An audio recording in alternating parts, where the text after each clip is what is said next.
With a cornucopia of superhero blockbusters hitting the silver screen this summer, one flick is making sure it doesn't get overlooked in Mike Mignola and Guillermo del Toro's Hellboy II: The Golden Army. We got a chance to catch up with Guillermo and some of the cast on what we can expect for this summer's highly anticipated sequel. In the first film, you got to know Abe Sapien on a very, one-note level. He's the intelligent guy. He's clairvoyant. Okay, we got that.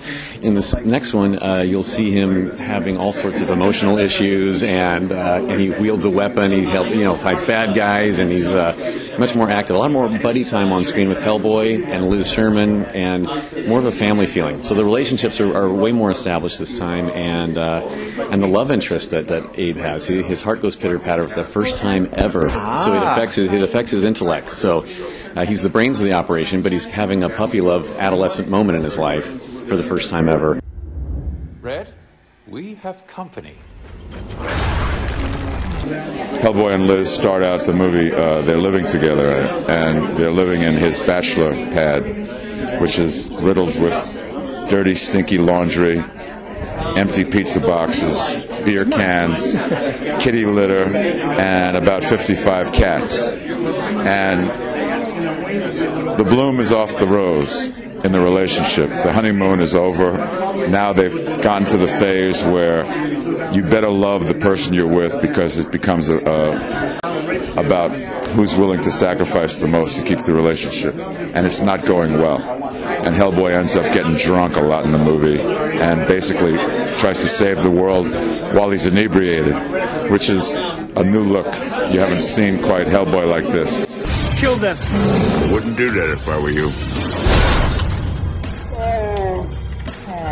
Well, I think, in the first Hellboy, Liz was kind of stuck in her misery, had a lot of guilt, and really didn't know how to take a step. And it was kind of a flattened version of a character showing a lot of pain. So this one, she's with her guy, for better or for worse, and she's using her powers a little more.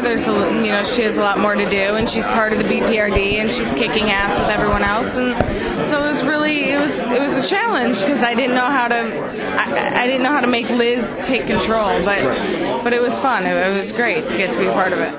We have no survivors. Same story here, babe. Don't call me babe. Abe, I said. Abe.